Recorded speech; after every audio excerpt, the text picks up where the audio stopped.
First of all, I'm so impressed. In fact, I almost think like maybe you guys don't really need to talk about this because there's been an awful lot of very positive things presented.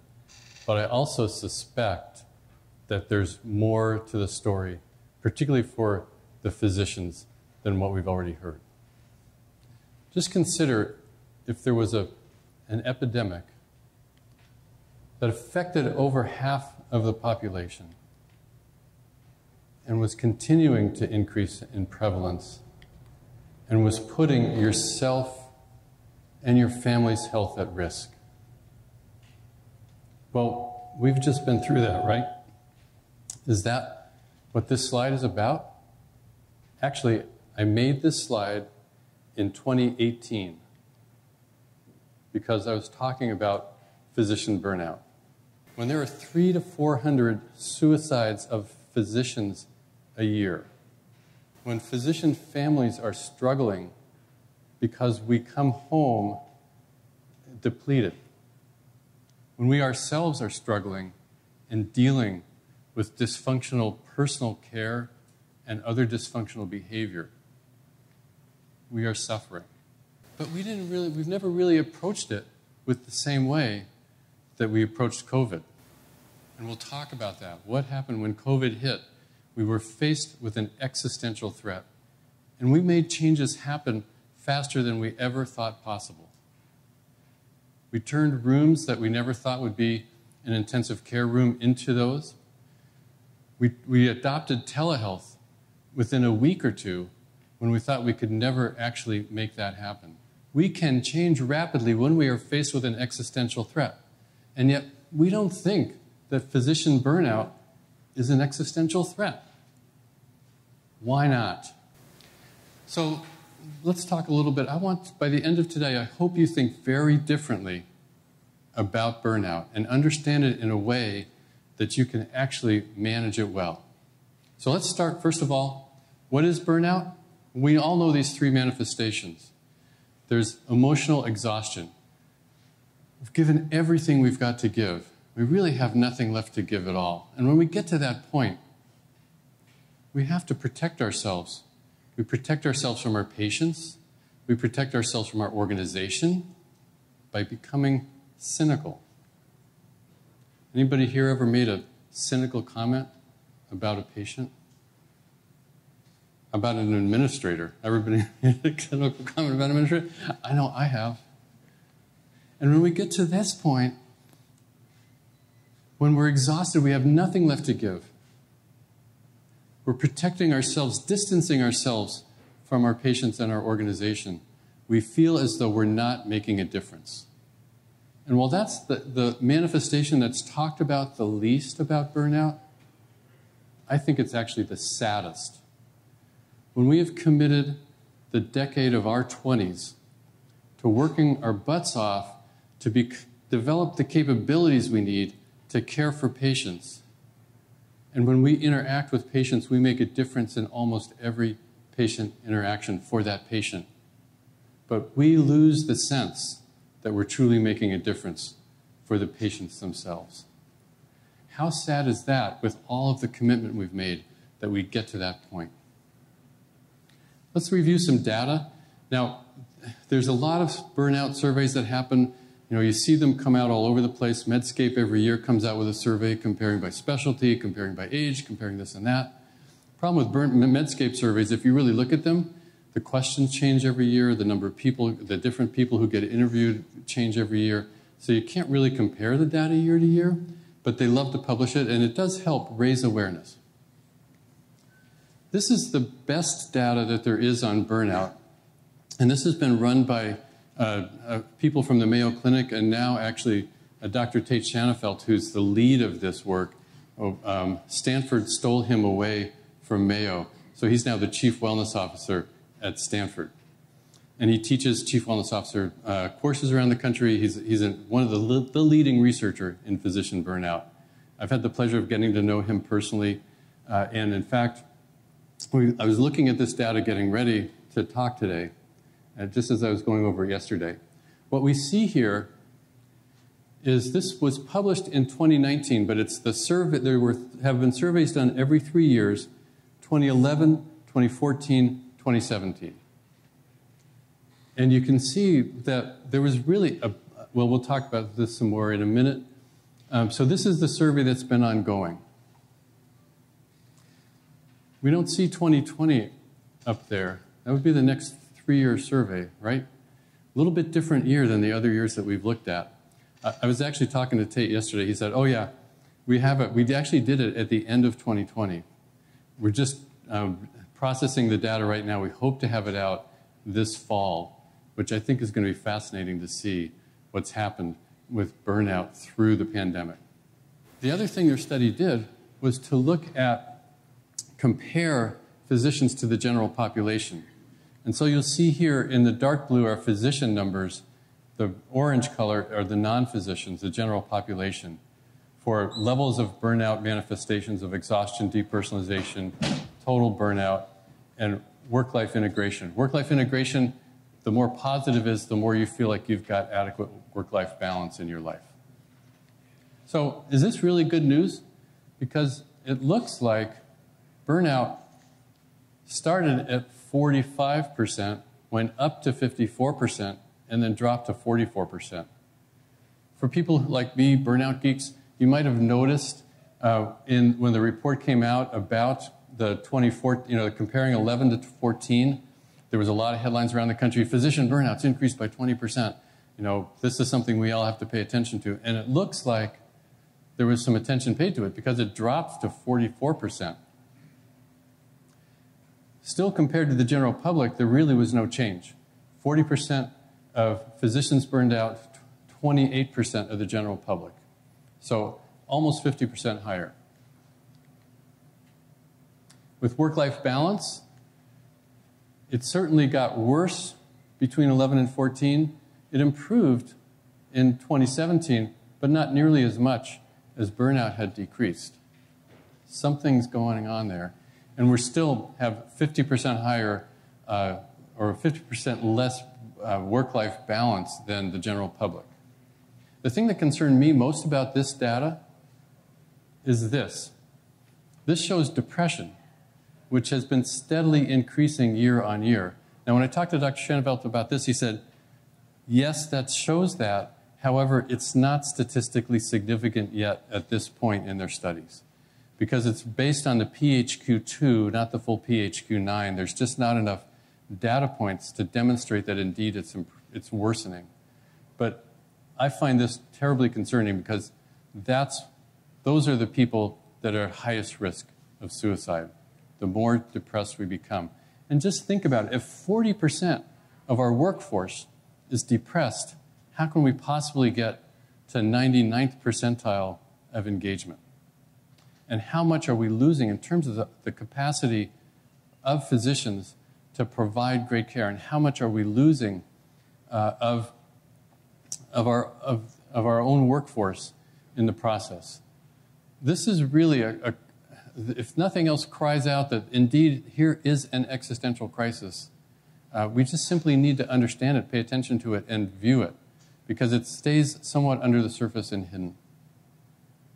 Because we are in crisis. 1 in 10 physicians actually recommend medicine as a career to their own kids. Half of people report burnout. Many young physicians are thinking about leaving practice, and 50% of medical students are on antidepressants.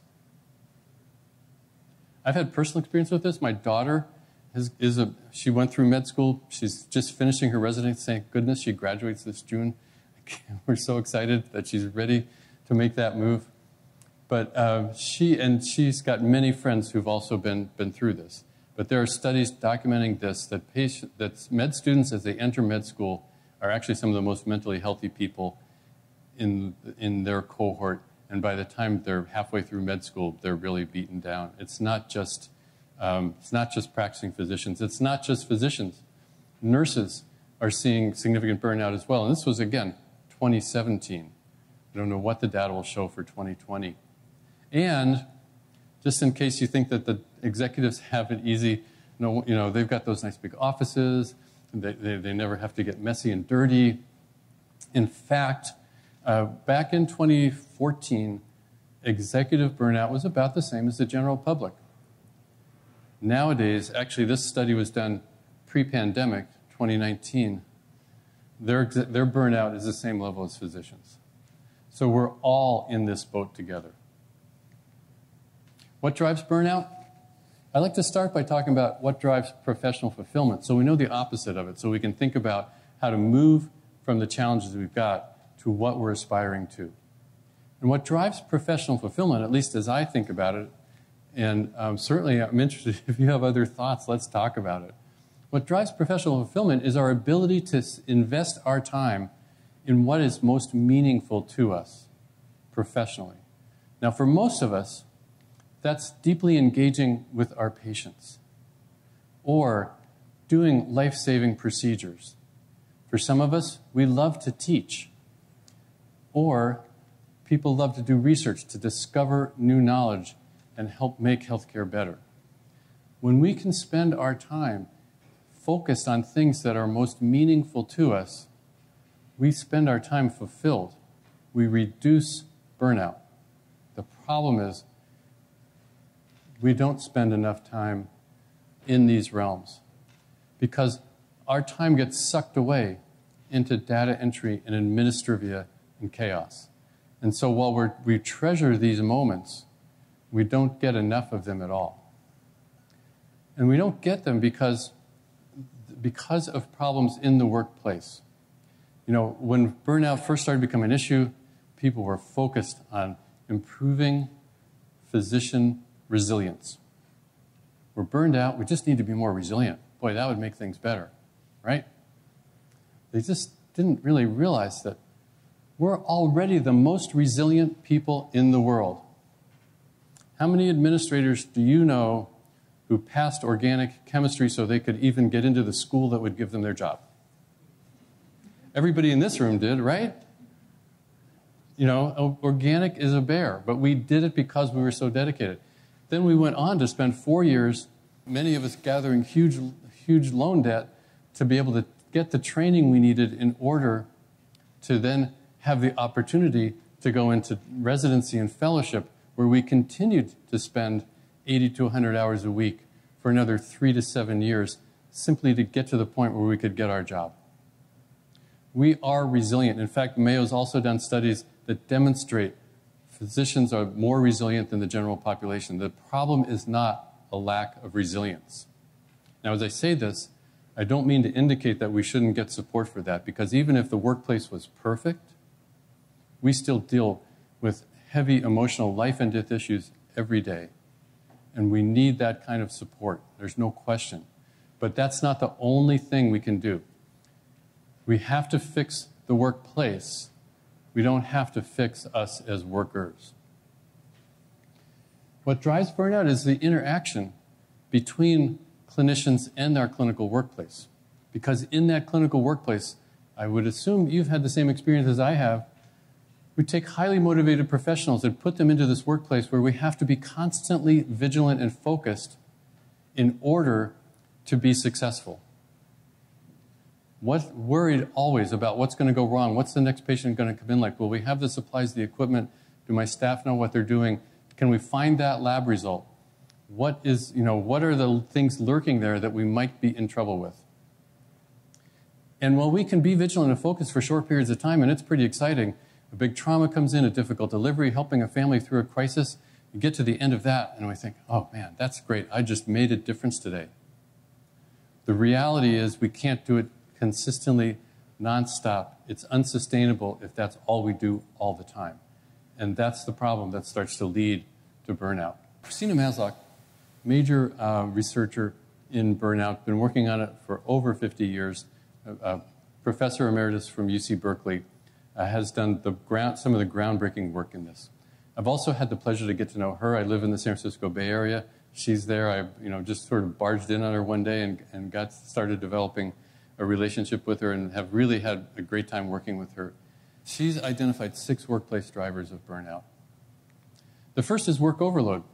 We're working in healthcare, we are in chaotic, time-pressured environments that also have had tremendous information overload the last few years as well. The average time it takes to double medical knowledge pre-pandemic was 73 days to double medical knowledge. There's no way we can keep up with all that information on our own. When we're overloaded, we feel like we've lost control. The second driver of burnout. Control's a big deal to us. We spend the decade of our 20s so we can get the knowledge and experience and skill sets we need so we can take control when people want us to. That's part of our job. And yet, we're losing control. And with that, in fact, it's one of the intangible rewards we look for when we take this on. When we agree to become physicians, when we take on this professional burden, we're assuming that we're going to have opportunity to have control. And as that intangible reward, in fact, that's addressing the third driver of burnout, which is inadequate reward. Now, control is one of them. Professional respect is another. Being able to feel like we are knowledge workers whose knowledge should be valued instead of feeling as though we're cogs in a wheel where we're just simply keeping something going but not valued for the skill set we bring. And we also look for this reward of collegiality. Some of the best times I remember were in med school and residency with my colleagues, hanging out, connected, working together. We're a great group of people. We are wonderful people as you get to know us. But we've lost that sense of community in the last over the last 10 years or so. Doctors' lounges are much less populated than they used to be. People are so busy they can't even get together at lunch. As we've made changes, moving, many outpatient docs never come to the hospital anymore. All of those things, we've lost connection with each other. We've seen community break down. As we feel as though we're working in chaos, not properly rewarded, and losing community, we start to wonder, are we actually being treated fairly? If our lives are miserable and we hardly talk to other people, we start to wonder, are we on this alone? Are we being treated fairly or not? And absence of fairness, I think, is actually one of the growing and more significant issues. And it's hard for me somewhat to talk about this aspect of it because I call myself a pale, stale male. I'm an older white guy. I've never had a patient or another staff member call me a nurse because of my gender. I've never had a patient refuse to see me because of my national origin. I'm just assumed that people think I'm capable because of how I look. But there's so much now of the workforce that has had to deal with these issues. And we all have to be aware of this and make sure we don't do anything to make this worse. Even in subtle things we're not even aware of. I think back on my career and changes that I made. And lastly, when we put all this together, we start to wonder, are our values the same values as this healthcare organization that I'm working for? We saw a lot of emphasis on the margin today. And believe me, as CEO, I put a lot of emphasis on my margin because if we can't keep the doors open and the lights on, we can't provide patient care. So we need a margin. But that's not why most of us went into medicine in the first place, was to make a margin or to make a lot of money. Our focus really was on patient care. Are we providing this care? Is this organization of value what we see? And actually, as we've identified these drivers of burnout, Maslow has also identified that there's a connection between the drivers and the manifestations. In fact, work overload is the thing that drives that emotional exhaustion. And that's what most people think about burnout. I'm working too hard, I'm exhausted. That must be burnout. But this other part about depersonalization and cynicism, actually these other 5 drivers here are the key to understanding this. When we can work in a place, you can actually work in a place where you're not overloaded. But if you don't feel like you belong there, if you don't feel valued, if you don't have those connections, you can actually burn out on the cynicism. And when Mickey talks about culture and engagement, those other 5 drivers are the things that drive engagement. We can fix work overload and give people the capacity to commit discretionary effort and help make a difference. But the thing that's going to drive your culture is addressing these 5 drivers of burnout. And there are ways we can focus on these, actually using lean as a management system and culture, as we'll talk about later. One other thing, just to get this conceptually, is to take a look at Maslow's hierarchy of needs and Maslow's drivers of burnout.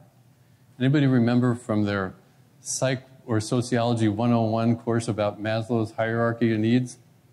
Well, here they are, and they start physiologic needs. People go through these stages of making sure each of these needs are met so they can get to self-actualization. What is self-actualization? Actually, that's professional fulfillment. When we're able to be engaged at that level, that's professional fulfillment. Well, what stands in the way of that? First of all, work overload and physiologic needs. Has anybody ever denied a message they're getting from their gut that they're hungry, but they can't stop working because there's just too much work to do? How about from your bladder, that it's really time to go to the bathroom, but my God, that patient's been waiting 45 minutes. There's no way I can find 5 minutes to take care of myself. As we address work overload, we start to address these physiologic needs. And that's important because if we can't address those, there's no way we can address our safety needs. And lack of control leads to our safety risks. When we're in control, when we can control the situation, we reduce safety risks dramatically.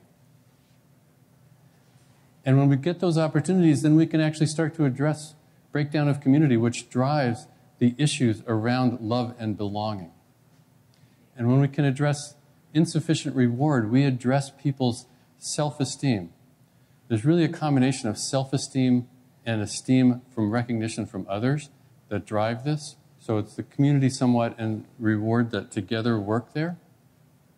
But ultimately, when we address fairness and values, we're addressing the highest level of professional fulfillment issues. So there's so much opportunity when we address the drivers of burnout. Has people had heard about moral injury? Anybody? If you've just heard about it, raise your hand. I'm really interested to see who knows about it, who doesn't. So some people have heard about it, some people haven't. There's a big move in, amongst us burnout nerds to figure out how do we best describe burnout. Should we talk about only pursuing well-being so we make it positive? Should we talk about burnout because that's actually the term that's been used in the research? Is it really that at all, or is it this question of moral injury? So as you dig into this, you may hear this. Moral injury came from the military because soldiers would actually have to deal with acts that transgress deeply held moral beliefs and expectations. Whether they simply heard about them, witnessed them, participated in them, led them, when we act in a way or observe others acting in a way that transgresses our deeply held moral beliefs, it creates incredible internal dissent. And in clinical care, it's the inability to provide high-quality care, particularly in our healthcare context. But in this past year, with COVID, when clinicians have been put in positions in many institutions of deciding who will get the care, when the system's overwhelmed, we don't have enough equipment, supplies, staff to provide the care that each individual we feel needs, then we end up making decisions. Who gets this care, who doesn't? How do you make that decision? Or you witness things that no one should have to witness. Being at the bedside of a dying patient when the family members cannot get there, and somehow you're the go-between between those people. Burnout itself is an erosion of engagement and emotions, and it results from the condition on the job, as we've talked about. The problem with burnout is the workplace, not the worker. Both terms, when we understand them, have really little to do with the person who just happens to be in the situation that's driving the issues. So, how did burnout happen? Now remember, we've got a clinician and a patient, and they're working in a workplace. And that clinical workplace is a tough place to work. It's chaotic, it's time pressured, it's overloaded. Why is that? Well, who has control over the clinical workplace? What do you think? Who's got control over the clinical workplace? Who has control over the budget? The director. Who has control over the director? The VP. Keep going. The CEO. So in, the leadership has control over the clinical workplace, right? Staffing, equipment, supplies, budget, all of that ultimately is controlled by leadership. So we are working in workplaces where the leadership is designing it in a way that makes it difficult for us to work. Well, not really. That's what I thought until I got my CEO role. And then I realized my job, all of a sudden, I was dealing with all of these external drivers that were making it impossible for me, as much as I wanted to make it a great clinical workplace, that made it really hard to do that. And just think about over the last 10 to 15 years, what has happened. We've had to deal with the EHR, which brought us other things along with it, like meaningless abuse and dealing with ICD-10. And now, I don't know how many of you, have you guys gotten the pleasure of trying to do the new 2021 E&M guideline to code your notes properly? I've actually been teaching doctors how to do this, and it is a challenge. It's completely different. It came out of nowhere, and now people are, talk about lack of control. You have no idea. How are you doing this right or not? Well, the payers love this because then they can use it to deny payment or to insist on more prior authorization, which we know is so valuable to the way that we provide care. And of course, the government thought, well, let's help out. So they brought in the ACA, MACRA, MIPS, P for P, volume to value, ACOs, you name it. We're dealing with that, which then starts to make other things drive our compensation, like HCAHPS and CGCAHPS, patient satisfaction. Have you had the pleasure of going to talk to another doctor that you work with about their patient satisfaction scores? And what will they tell you? Well, they'll tell you, yeah, I know, but my patients are getting sicker, they're getting older, they're more culturally and linguistically diverse. How am I supposed to do this? Especially when even the ones that are culturally coherent with us, well, they come in having consulted Dr. Google. They don't care what we have to offer them. They're telling us what they want us to do for them. And many of them are asking for pain meds. And we used to give it to them, but now we've realized it's created a crisis. So we deny opioids. What happens when we deny opioids? Well, the patients get angry and they come back. They inflict violence upon our institutions, upon our workforce. And at this point, you start to think, my gosh, maybe we just need to get rid of all these rating systems. I mean, maybe patient satisfaction and star reports are not the thing we should have to deal with. Well, we could get rid of HCAHPS, I suppose, if we all rose up against it, but we're not going to get rid of Yelp. Have you Yelped yourself or Yelped your practice? There's star ratings there. There's star ratings on many physicians in this community, I can almost assure you. I actually didn't go look. I usually go look first. Feel free right now, while we're talking, if you've got you pull out, look up Yelp, look up yourself, look up First Health. Go for it. I'm serious. Go ahead. See what you find. But when we're dealing with this all, then we say, okay, well, this is impossible to deal with. As a leader, what am I going to do? Well, I think if I could control the market, then maybe I can control some of this. So let's merge. Let's get acquired. Let's get bigger. When we do that, that diverts so much management attention away from the operations, away from the clinician-patient interaction, because they're dealing with the challenges of merger and acquisition. I'm not saying they're all bad. I'm just saying this is the reality of what happens when we take this approach. So, one thing that's good, we hope, we've got these professional societies that we pay a lot of money to, that they're there for us, right? They're there to represent us. And they do also great things, like create maintenance of certification exams. I'm still doing mine. I get reminders from family medicine. I just got one yesterday in the mail. Hey, you've got to do your quarterly update. You've only got 45 days left to do it. So we're really appreciative of our professional societies and how they're out there helping us. With all of this, thank goodness, we are getting paid less on all average overall over time. So when we look at all this, we think, I put this together, I think, there's a lot here. But I'll bet you there's not that much there. And I want to go around the room and see, as you guys have been looking at this, you're probably thinking of other things you could add into the circle that have come in the last 10 years that have made it tough for you to do your job. So let's just pick one thing that you can think of that's not on that circle there. I'm going to just start writing them down here so we have as many as we can get. And if you're struggling, let's just let people pop it. When somebody's got an idea, go for it. I know there's got to be more than what's here. Malpractice, absolutely.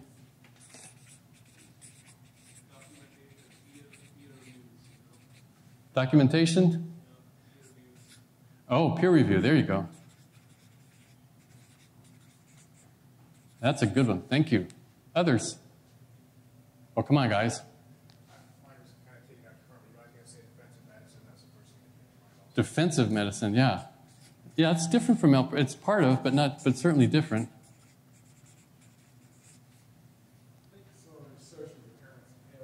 Social determinants of health.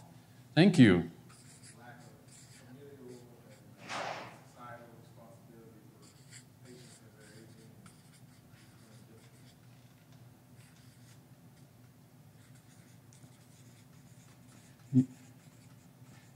You know, that's so true. In the last, it used to be the ER was the door to dysfunction in the society, right? That's where a patient would come in the ER, you could see, you know, all these the dysfunctional aspects of society were there.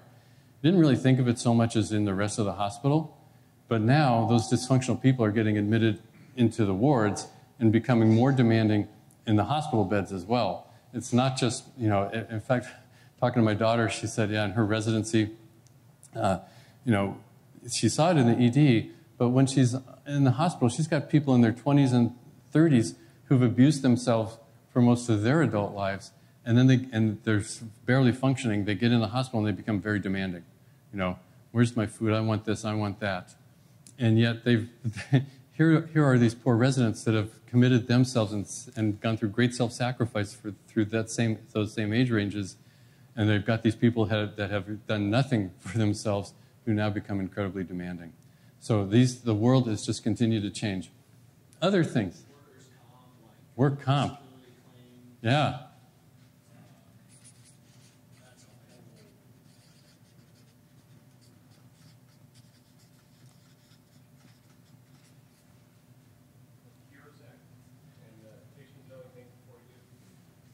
So what was that? The Cures Act. And what's happened with the Cures Act?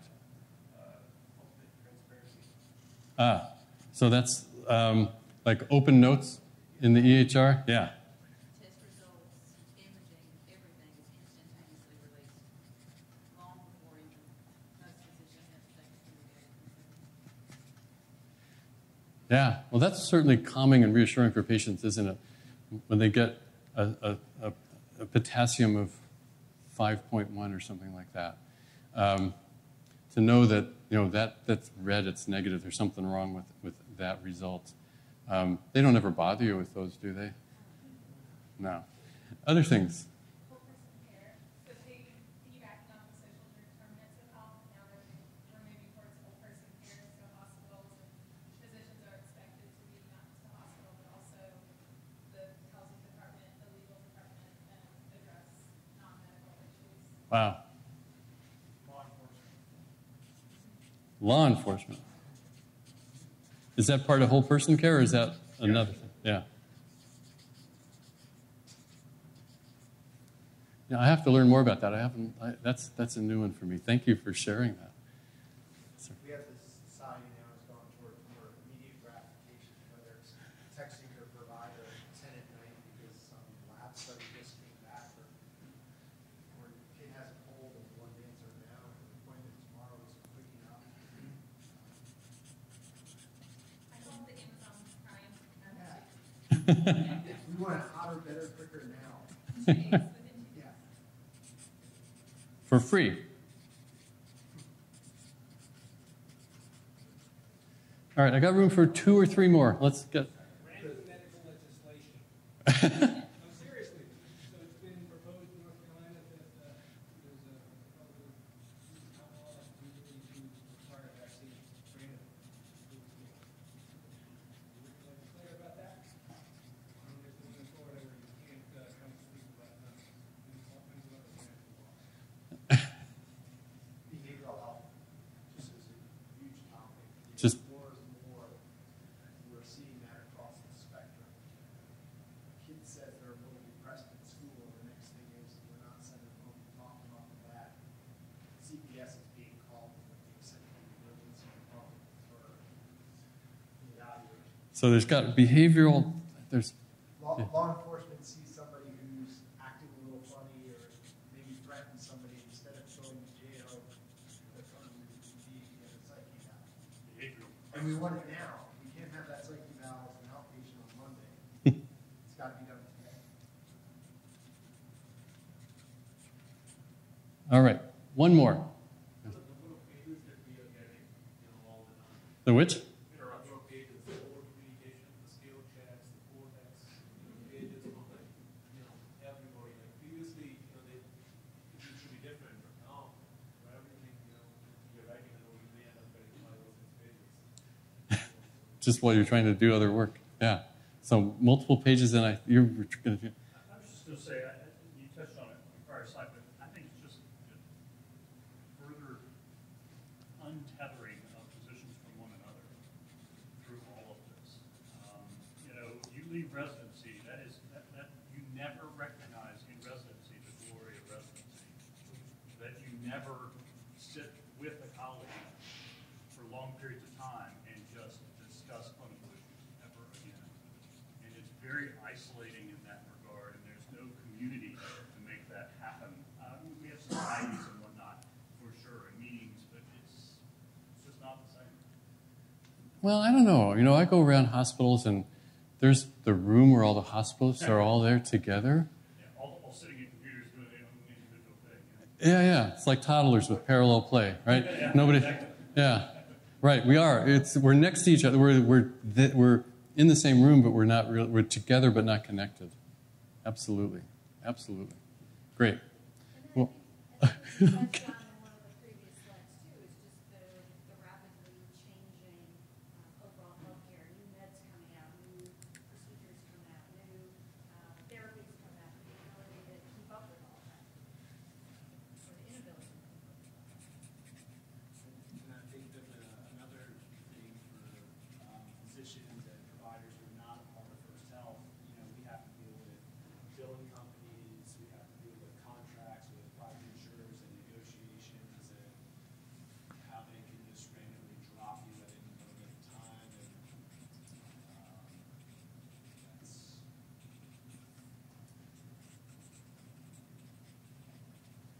and we haven't even talked about pharma yet, and dealing with with all of that. Thank you. This is amazing. See, I'm going to have to start putting smaller font on this slide so I can fit more of these things on here. But you know what's happened with all of that, with all of this? These have all come in over the last 10 or 15 years. And we've realized, with each one that came in, I don't think we realized it, we just thought, you know what?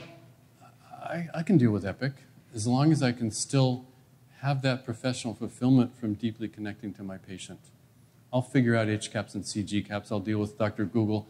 I'll deal with malpractice issues or the social determinant of health challenges, as long as I can still have that connection to my patient. But as each one of these have come in and we still work around it so we can maintain that connection while we're dealing with all of this other stuff, each of those is like a straw that gets put on the camel's back. And we absorb one, we absorb another, we absorb another.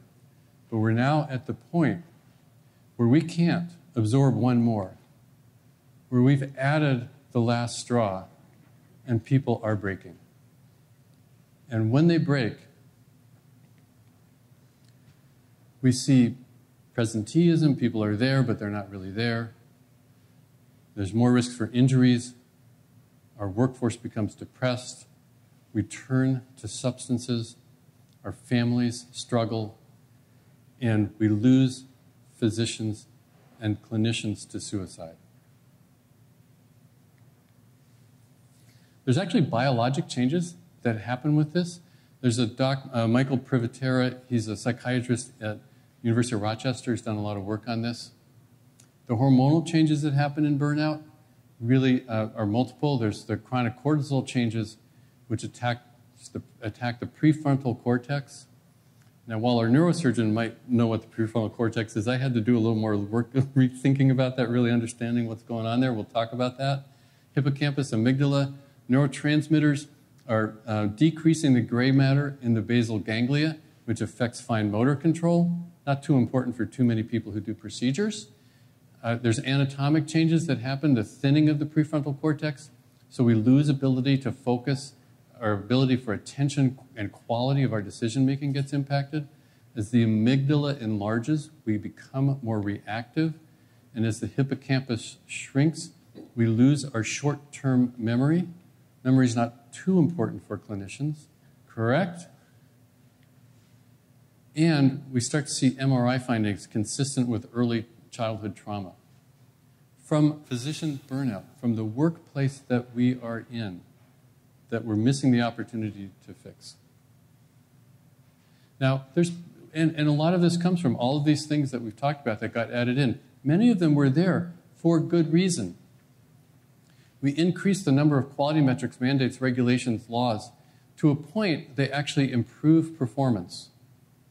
They actually do make things better because we have some regulation. We understand things that are important that we can work towards. But as they become greater and greater, as these numbers grow, as that circle gets more and more full, our performance actually decreases. Not because we're not trying harder, we're trying harder and harder, but as we try harder and harder, it works less and less well. And it actually has this impact on the dorsolateral component of the prefrontal cortex. And when that happens, our ability to make good decisions deteriorates. And it's harder for us actually to be good clinicians. It's not just us and our brains that are breaking. Our health systems are breaking as well. When we see the performance worsen, we see all of those key metrics that are important for us to perform to decrease. And with that, we run the risk of reduced reimbursement for each unit of service we provide. And on top of that, we're providing less units of service. It may feel like we're working harder, and there are times we do and we produce more. But as what's happened, just statistics out of family medicine show that between 2010 and 2016, the average number of patient visits per week went from 99 down to 83, a 16% drop in productivity. Now, part of that was made up because some of these visits are more complex, so they can get coded at a higher level. Until 2021, E&M codes came along, and now we've got to rethink that and figure it out again.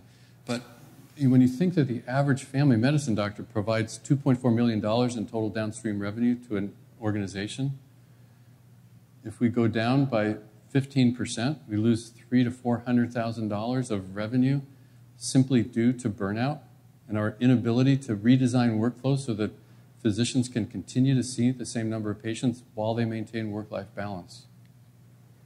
So we've got reduced reimbursement per unit of service while we're doing less units of service. Now again, you guys are doing something right here when you can have a 30% margin in one of your hospitals. But this is the risk that we're facing. Well, okay. And then of course, things got worse, right? All of a sudden last year it was all COVID all the time. And we were in a VUCA environment. Another term from the military. VUCA stands for an environment which is full of volatility because it's rapidly changing, uncertainty, there's no clarity about what the risks are, complexity, there's so many variables, and ambiguity, there's no right answer. As COVID came in last March and April, and whenever it hit here its hardest, these were the situations that we were dealing with on a day-to-day basis. So above and beyond just the normal challenges. And that drove us even harder. So we were filled with fear, anxiety, risk of dying, isolation and loneliness, fear for our family's safety, like we would bring home something that could kill them. Financial uncertainty, people have taken hits in their salaries when they've been working harder or trying to do their best to work harder. That effect of moral injury, of having to be exposed to things that are discordant with our values. And the risk, which we haven't really seen yet, and I suspect is coming, of PTSD, as people now are recovering, as we're opening up, as we're all in a room here together with no masks on, even kind of touching each other and stuff like that.